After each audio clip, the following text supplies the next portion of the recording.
camp when he threw 5 interceptions in one practice. But Brian Flores came to his defense, said they wanted Tua to be aggressive and work through these things during the offseason to see what works and what doesn't. And as the Dolphins try to take that next step in Flores' third year with the team, a lot of people are expecting Tua to make a big leap in his sophomore season. He was 6-3 as a starter last year, 64% completion percentage, 11 touchdowns, 5 interceptions.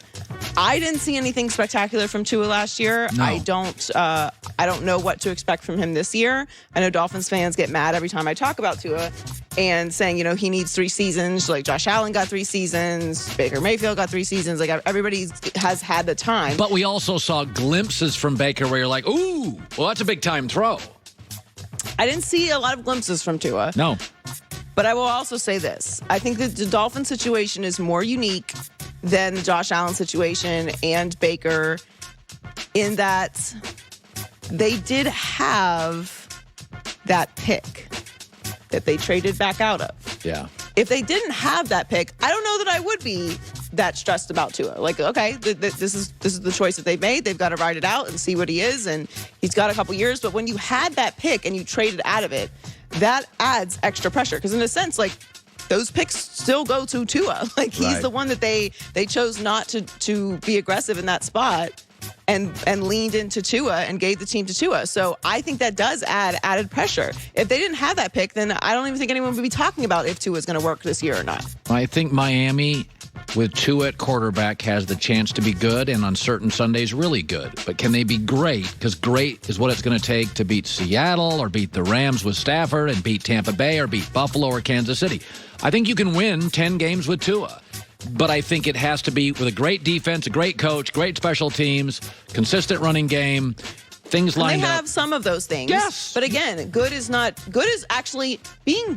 worst place you want to be in the NFL, especially now. Like, you want to be great, or you want to just have a terrible season so that you can make moves. As long as you have good draft picks. Yeah, I mean, I always have believed that in the NBA. I'm not sure I believe that in the NFL.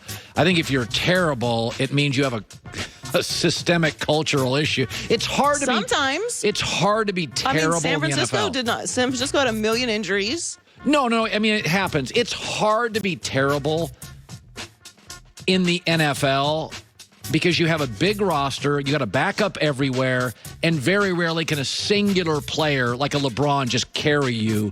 In the NBA, Damian Lillard gets hurt. You can go from good to terrible like in an hour.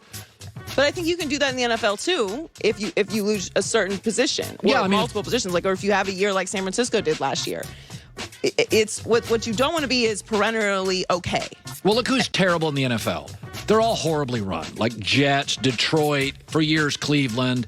Like, if you're terrible in the NFL, it's usually like your owner's bad and he's impatient. Or you've had a series of bad coaches or things like that. No, I see what you're saying there. I do think that Tua is in a unique situation where he does have added pressure because of that pick. I think that pick changed things. If they did not have that pick, then no one would be talking about if Tua is going to work in the next years. Like, that's the pick that you made in Tua. You've got to ride it out. And the idea is, sometimes fans, it's like when people say, well, Josh Allen, people were patient with him. Josh Allen's 6'6", has half their rushing touchdowns, has the biggest arm in the league, not named Patrick Mahomes. You walked in and heard, it's almost like if they were singers. You'd walk in and hear Josh Allen's voice, and you're like, it's not refined, but God, that is a voice. That's Whitney Houston. That's like, okay, we'll get a songwriter for her. But, Whitney Houston, when you first heard her voice, she didn't have hit records. Somebody had to write songs for her, right? She needed a coach. Like, that's that's Josh Allen. Like, oh my Lord. Tua, you're like, this is okay voice. Like, even with a great songwriter, I'm not sure he could have a #1 album. Like, Or do you want to hear him sing a cappella? Right. So, like the idea that, well, Josh Allen got breaks or Mahomes could. When you have that level of talent, you're going to just keep hiring songwriters and play callers to. It's like Lamar Jackson. He's the fastest quarterback in league history. You're going to let this thing play out because there are moments he's virtually unstoppable. I also just don't like being pitched on talent at this point.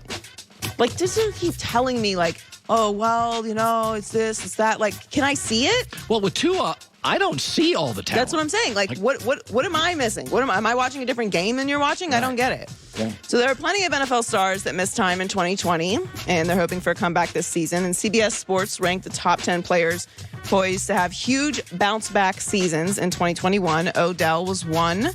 He tore his ACL and missed 11 games. Danielle Hunter had a neck injury, missed the entire season. Julio Jones, Christian McCaffrey, Nick Bosa, Carson Wentz, Joe Mixon, Saquon Barkley, Dak Prescott at 9, and Jimmy Garoppolo at 10. Well, in fact, all of these players except Carson Wentz are coming back from injuries. All right, I was going to say the number one rebound player is going to be Matt Stafford, but it's not an injury. He's going to rebound from being invisible for a decade. I think he's going to be. I hope so. I think Matt Stafford's going to have a monster year, but I guess it's not officially. It's a rebound. Like every Lions player, it's just the reality of being a Lions player. You're going to have poor management, poor coaching, no protection. I mean, I cannot wait to watch Matthew Stafford with the Rams. Like, as much as we've talked about him and how much we've been told about him for so many years, it's similar to Carson Wentz. Like, you are now in a no excuse zone. Like, everything is what it's supposed to be. You've got the coach, you've got the offensive line, you've got the receivers, if you want to culture. If you want to bet an MVP, go to your FanDuel account and just bet Matt Stafford to win MVP, because McVay wants to look right in this trade. Right? Yeah. Yes. He wants to look right in this. McVay is going to make sure they're going to have so many things dialed up for God. He's so excited he's had to tone it down. Like, hey, Sean, stop bragging about Stafford. So when an organization wants the aesthetics to look good, the optics for the media to ensure the trade looks good, they're going to make sure Stafford is well positioned to succeed. Because that was a big move. That was a big swing. Yes. Joy with the news. Well, that's the news. And thanks for stopping by. The Herd Lie News. After a busy day, we're not here to, justify what we're doing to anybody else, for real. I mean, we've had goals for this group and aspirations for this group since day one. And, we keep those in home for that reason. And we compete against each other, and we're on the constant pursuit to get better every day, just locked in at all levels, preparing for this opportunity right here. They should not apologize at all for being healthy and taking advantage of the situation that they're in. Luck favors the prepared.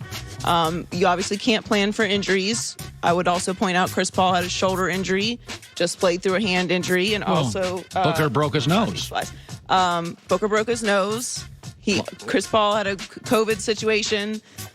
They overcome it. Obviously, they didn't have major injuries like Kawhi Leonard or whatever Giannis is dealing with. Well, they're also a young team, and the truth is young players get hurt less. I mean, part of it is their young players that they drafted are really, really good, so they get a lot of credit for that. I just don't like the idea that injuries have paved the way for you. You still have to win the games. Yeah. And those teams have backup players that are NBA players as well. And if you look at every single season, every single postseason, somebody gets injured and catches a break. Look at Chris Paul and the Rockets. Look at the Warriors. By the way, the injuries paved the way for Portland. They couldn't beat Denver. Portland had the same advantages. They faced Denver without Jamal Murray, and Portland couldn't do anything with it. So it's injuries paved the way for the Washington Wizards. Also, Anthony Davis was injured. He's always injured. Yeah, obviously, he couldn't prepare for Jamal Murray's injury, having an ACL tear during the season. But that did happen earlier in the season, and the Nuggets still got there. Ants led the MVP. And Kawhi Leonard also gets injured a lot. So it's not like these are, like a Trae Young situation where he steps on the referee's foot. You can't prepare for that, obviously. Well, I'm going to guarantee that's a bad break. I'm going to guarantee you that KD and Kyrie and Kawhi will miss a bunch of games next year just because they're older veteran players with a history of getting hurt. It happens. We know that's part of their legacy. The Suns don't have to apologize for anything. They worked very hard this year. They put it all together. They built it the right way, and they deserve to be where